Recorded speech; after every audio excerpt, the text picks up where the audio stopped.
En direct du Salon des maires et des collectivités locales, les interviews s'enchaînent, mais ne se ressemblent pas, puisque nous avons accueilli tout à l'heure le directeur du développement des réseaux de Bouygues Télécom, et on va complètement changer de sujet, mais c'est tout aussi important dans une ville, c'est la culture. Vous allez, je pense, approuver le fait de dire que c'est la culture en règle générale. Véronique Brett, bonjour. Bonjour. Alors vous êtes comédienne ? Absolument. Alors je dirais même que de premier métier, je suis danseuse et puis reconvertie comédienne. Et aujourd'hui, je me dis comédienne danseuse. Voilà. Alors vous nous disiez en off que certains maires se demandaient pourquoi une danseuse comédienne était sur le salon des maires et des collectivités locales. Et j'ai aimé votre réponse. Vous avez dit mais parce qu'on fait des pièces de théâtre qui sont vendues et on cherche des villes pour accueillir nos pièces de théâtre. C'est la raison pour laquelle on est là.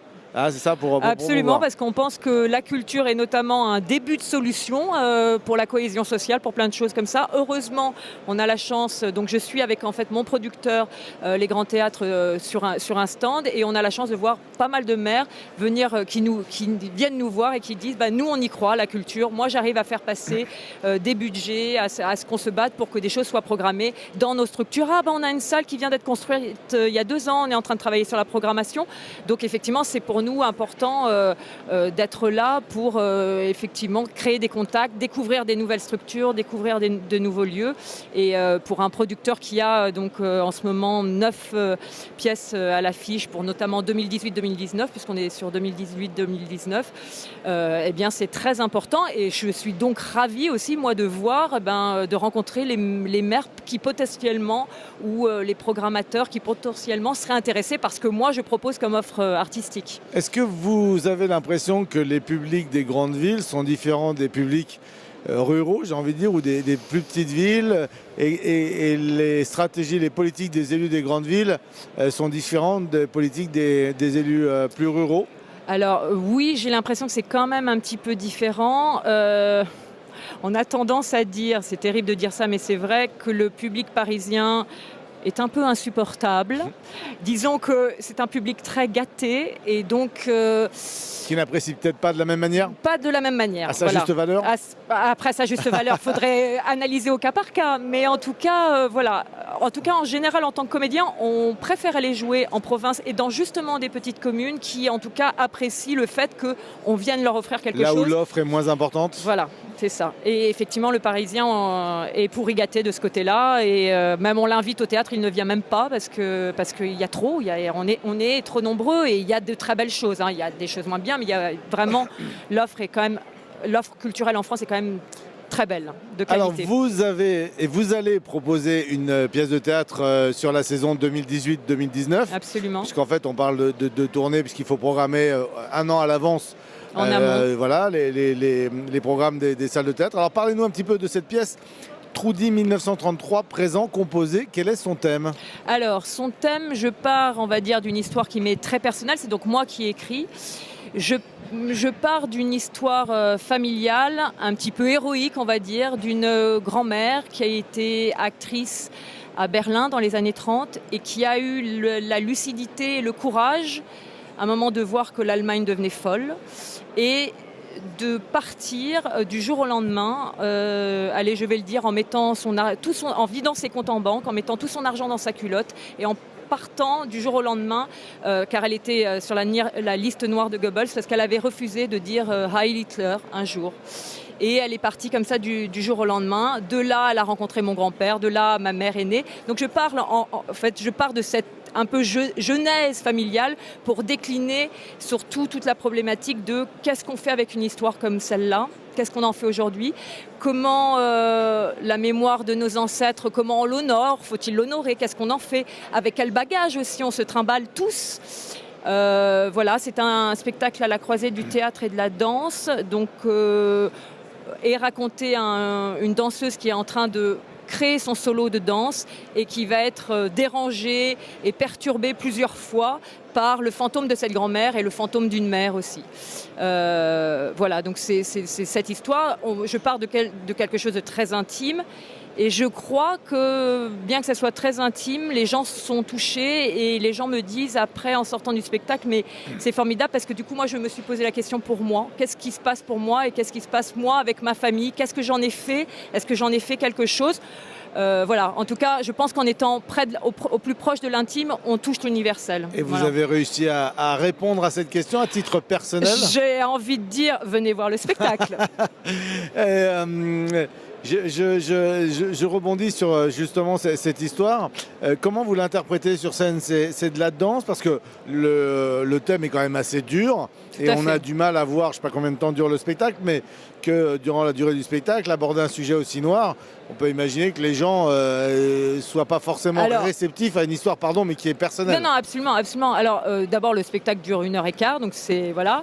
Le spectacle n'est pas noir du tout. Effectivement, on part de cet événement-là et on voit ce que cette jeune danseuse en fait, et on est vraiment donc sur plusieurs personnages, puisqu'évidemment je décris plusieurs personnages et je décris surtout un rapport filial et surtout de mère en fille, c'est-à-dire que je décris ce que je pense que beaucoup de filles vivent avec leur mère, un rapport qui est psychologique assez, voilà, qui peut être étrange, en tout cas dans certains cas. Voilà, mais on rigole aussi, parce qu'aujourd'hui il faut rigoler, on le sait bien, et ce n'est pas du tout lourd ou en tout cas pathétique. Voilà, et ce que je vous disais, c'est qu'effectivement en étant au plus intime et dans quelque chose qui est très, très sincère, je pense que les gens sont touchés et arrivent à se projeter eux dans leur histoire. Voilà. Comment vous abordez l'expression avec la danse? Vous avez une thématique, quoi? Vous êtes plus sur le mouvement global du corps? C'est plus certains membres du corps qui vous donnent les moyens de vous exprimer? Alors, j'ai envie de dire que c'est un peu ce qui se passe dans ce spectacle, c'est un peu comme la comédie musicale, c'est-à-dire qu'à un moment donné, dans la comédie musicale, l'émotion est tellement forte que les gens se mettent à chanter.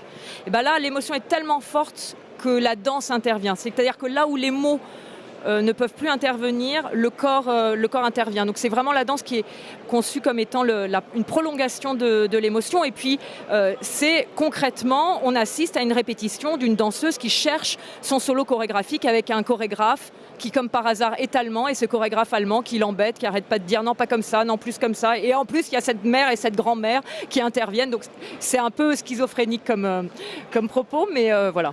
Alors pour savoir si vous avez des réponses à votre interrogation, vous nous avez demandé de venir voir le spectacle. J'ai juste envie de vous demander, est-ce que ce spectacle, le fait de l'écrire et de l'interpréter, c'est pour vous une thérapie? Question évidemment classique. Non, parce que, comment dire, allez, on va dire que c'est un épanouissement plus qu'une thérapie. C'est-à-dire qu'à un moment donné, la comédienne danseuse que je suis avait envie de partager avec le monde cette histoire-là. Mais c'est pas une thérapie, parce qu'une thérapie, on va voir le psy. Hein, ça, il n'y a pas de voilà. Mais c'est en tout cas un épanouissement et le fait de partager cette histoire quand on est la seule porteuse de cette histoire, eh bien c'est très émouvant. Ça, je dois dire, c'est très émouvant. Ouais. Alors, on l'a bien compris, vous recherchez des villes pour accueillir votre spectacle. Absolument. Vous avez déjà des dates réservées par certaines villes. Je vous invite à nous donner ces dates. Alors, je vais jouer à Pont-de-Rouen. C'est à une demi-heure de Tours, dans un lieu qui est absolument extraordinaire, qui s'appelle la Grange Théâtre Vaugarny, qui est tenu par un couple extraordinaire qui fait venir des spectacles vraiment chouettes, intelligents, drôles, voilà, et qui est en fait un théâtre qui a été construit dans une ancienne grange. Donc ça va être en février. Ça va être, que je me mélange pas les pédales, oui c'est ça, le 23 et le 24 février à Pont-de-Rouen, à la Grange Théâtre Vaugarny. Et puis j'ai aussi la grande chance de pouvoir jouer à Paris le 22 et le 23 mars à l'espace Bertin-Poiré, qui est très central. C'est métro Châtelet, donc pour les Parisiens, ne vous inquiétez pas, c'est vraiment, voilà, qui est rue Bertin-Poiré, voilà, les 22 et 23 mars à 20h30. Et à l'occasion de ce salon, vous êtes donc ici avec un stand, vous l'avez dit, avec votre producteur. Le stand est situé où?